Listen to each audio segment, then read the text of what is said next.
Zcash में 12% से ज्यादा की जबरदस्त तेजी देखने को मिली है और इसका प्राइस एक बार फिर से $500 के ऊपर पहुंच गया है। लेकिन इस रैली के पीछे कोई नॉर्मल मार्केट पंप नहीं बल्कि एक इंपॉर्टेंट सिक्योरिटी अपडेट है। एक्चुअली Zcash डेवलपर्स एक मैथमेटिकल प्रूफ कंप्लीट करने के करीब पहुंच गए हैं, जिसका पर्पस ये कंफर्म करना है कि Zcash के नए प्राइवेसी सिस्टम में एक ऐसा डेंजरस बग मौजूद है जो फेक JEC क्रिएट कर सके। और ये इशू कितना सीरियस है इसे जानने के लिए हमें जून 2026 में जाना पड़ेगा। जून की शुरुआत में Zcash के एग्जिस्टिंग प्राइवेसी सिस्टम जिसे ऑर्चर्ड कहा जाता है उसमें एक सीरियस सिक्योरिटी प्रॉब्लम मिली थी। ये कोई नॉर्मल सॉफ्टवेयर बग नहीं था। इस बग की वजह से थ्योरेटिकली कोई भी अटैकर नेटवर्क के नॉर्मल सप्लाई रूल्स को तोड़कर फेक JEC क्रिएट कर सकता था। और सबसे डेंजरस बात तो ये था कि Zcash की प्राइवेसी टेक्नोलॉजी की वजह से उस फेक क्वाइन को पकड़ना भी मुश्किल था और बग मिलने के बाद डेवलपर्स ने तुरंत इसे फिक्स कर दिया। Zcash एक प्राइवेसी फोकस्ड क्रिप्टो करेंसी है। ये जीरो नॉलेज प्रूफ टेक्नोलॉजी का यूज करता है और ये नेटवर्क किसी भी ट्रांजेक्शन को वेरीफाई कर सकता है बिना उसकी प्राइवेट डिटेल्स को पब्लिक किए। यानी नेटवर्क कंफर्म कर सकता है कि ट्रांजैक्शन सही है, लेकिन अमाउंट जैसे इंफॉर्मेशन हिडन रहते हैं। नॉर्मली ये प्राइवेसी जी की सबसे बड़ी स्ट्रेंथ मानी जाती है, लेकिन ऑर्चर्ड बग के केस में यही प्राइवेसी एक प्रॉब्लम बन गई है, क्योंकि यहाँ पर ट्रांजैक्शन अमाउंट हिडन रहता है। इसीलिए किसी भी डेवलपर को 100% श्योर होकर प्रूव करना मुश्किल होता है कि किसी अटैकर ने इस बग का फायदा उठाया है। इस सिक्योरिटी प्रॉब्लम के सामने आते ही जून में Zcash का प्राइस सिर्फ 2 दिनों के अंदर 40% से ज्यादा क्रैश हो गया था। इन्वेस्टर्स का कंसर्न बहुत ही सिंपल था कि अगर किसी क्रिप्टो करेंसी के नेटवर्क में चुपके से एक्स्ट्रा क्वाइंस क्रिएट हो सकते हैं और प्राइवेसी की वजह से उन्हें इजीली पकड़ा नहीं जा सकता, तो नेटवर्क में एक्चुअल क्वाइंस कितने हैं इस पर सवाल उठना बहुत ही नॉर्मल है। और अब इसी प्रॉब्लम को सॉल्व करने के लिए इस नए प्रोजेक्ट पर फोकस किया जा रहा है, जो Zcash के नए प्राइवेसी सिस्टम आयरनवुड की सिक्योरिटी चेक कर रहा है। आयरन में फ्यूचर में प्रॉब्लम होने वाले आर्चर्ड सिस्टम को रिप्लेस करेगा और इस प्रोजेक्ट का गोल मैथमेटिक्स के थ्रू प्रूव करना है कि आयरनवुड में आर्चर्ड जैसी डेंजरस प्रॉब्लम्स मौजूद हैं या फिर नहीं। 7 जून की अपडेट के मुताबिक आयरनवुड की security check in final stage में पहुंच चुकी है और Zcash के फाउंडर के मुताबिक इनकी टीम एक मैथमेटिक प्रूफ को कंप्लीट करने के बहुत ही करीब आ गई है, जो कंफर्म करेगा कि नया सिस्टम ऑर्चर्ड जैसी हिडन फेक क्वाइंस बग नहीं है। और इसी अपडेट के आने के बाद Zcash 12% से ज्यादा ऊपर चला गया और अब इसका प्राइस लगभग $500 के लेवल के बराबर पहुंच गया है। और इसी प्रोसेस में AI भी एक इंपॉर्टेंट रोल प्ले कर रहा है। डेवलपर्स के मुताबिक AI ने कॉम्प्लेक्स मैथमेटिक चेक इन को काफी फास्ट कर दिया है। जो प्रोसेस पहले सालों लेता था अब वो कुछ ही हफ्तों के अंदर कंप्लीट हो सकता है। अब सवाल यह है कि Zcash में फेक क्वाइंस का इशू इतना कॉम्प्लिकेटेड क्यों है। इसको बिटकॉइन के 2010 के इन्फ्लेशन बग से समझते हैं, क्योंकि उस टाइम पर एक बग के थ्रू लगभग $184 billion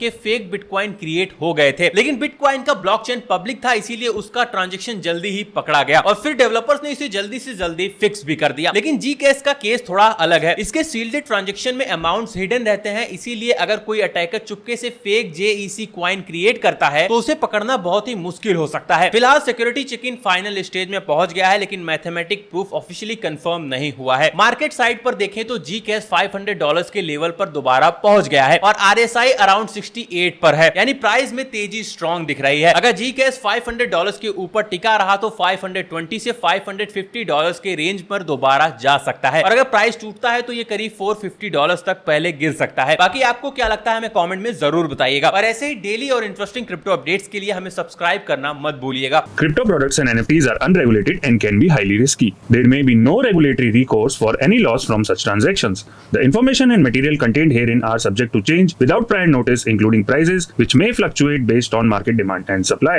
We strongly encourage you to conduct independent research, exercise caution, and invest only after proper due diligence.